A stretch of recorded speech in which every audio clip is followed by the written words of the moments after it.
Hello friends. अगर आप भी चाहते हैं इंजीनियर बनना तो इस वीडियो को आप पूरा कंप्लीट देखिए। इसमें एक एक चीज़ बताएंगे कि इंजीनियर कैसे बना जाता है। उससे पहले इस चैनल को सब्सक्राइब करें और बने रहिए इस वीडियो के अंत तक। मैं पूरे बताने वाला हूँ विस्तार से। ठीक है दोस्त।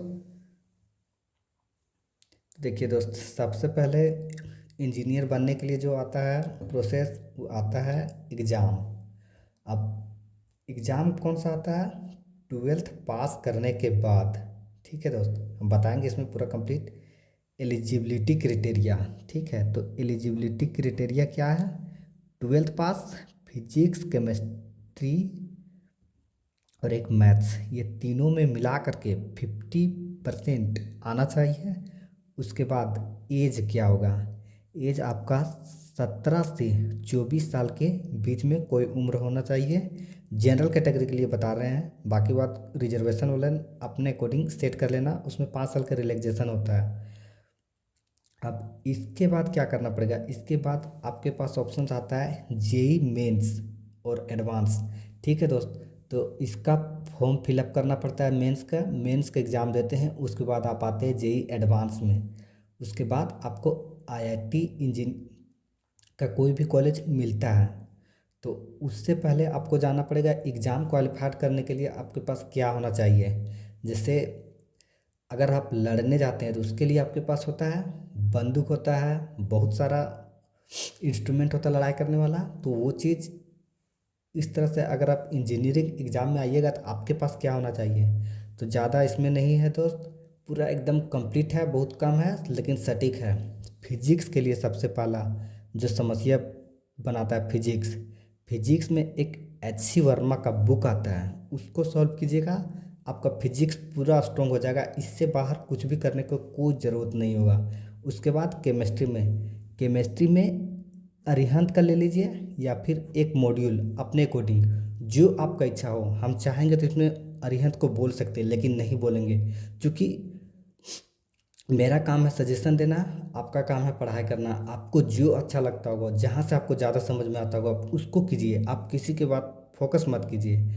उसके बाद मैथ्स, देखिए मैथ्स में एनसीईआरटी डाले हैं और मॉड्यूल डाले हैं। बोलेंगे एनसीईआरटी क्यों डाल दिए हैं? एनसीईआरटी इसलिए डाले हैं क्योंकि एनसीईआरटी में कंसेप्ट बहुत ज़्यादा होता है और इससे सॉल्व करने में बहुत आसानी हो जाता है इंजीनियरिंग के एग्ज़ाम।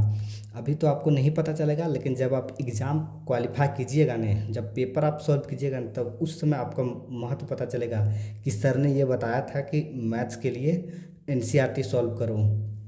तो चलिए दोस्त आगे बढ़ते हैं।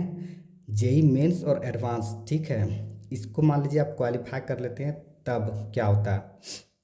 लेकिन उससे पहले एक समस्या यहाँ पे बचा हुआ है, ये होता है प्रीवियस ईयर क्वेश्चन पेपर। इसको ध्यान दीजिए, इसको आप जितना ज़्यादा 100% एफर्ट लिख देते हैं, 100% एफर्ट, इसमें आप जितना ज़्यादा सॉल्व कीजिएगा उतना ज़्यादा आप समझिए आप एक एग्जामिनर बन जाइएगा। आप स्टूडेंट के जगह पे एक एग्जामिनर बन जाइएगा।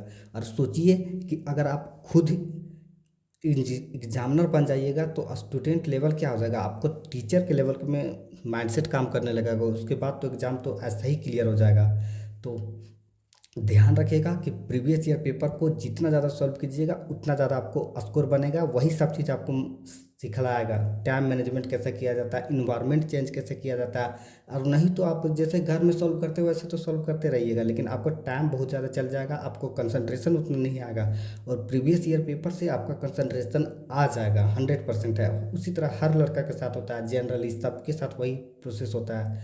उसके बाद देखिए जेई मेंस एडवांस दोनों क्वालिफाइड आप कर लेते हैं, मेंस और एडवांस, तब आपको मिलता है कॉलेज। देखिए सबसे टॉप नंबर पे जो होता है आईआईटी बॉम्बे होता है। उसके बाद आईआईटी दिल्ली, मद्रास, ये सब सेकंड नंबर पे आता है। लेकिन फर्स्ट नंबर ये तो रैंकिंग चेंज होता है, लेकिन आप चेंज से कोई मतलब नहीं रखिएगा।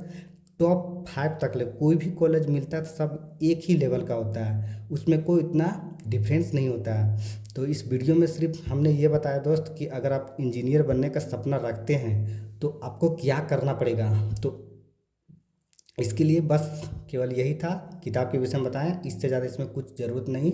Thanks, all the best.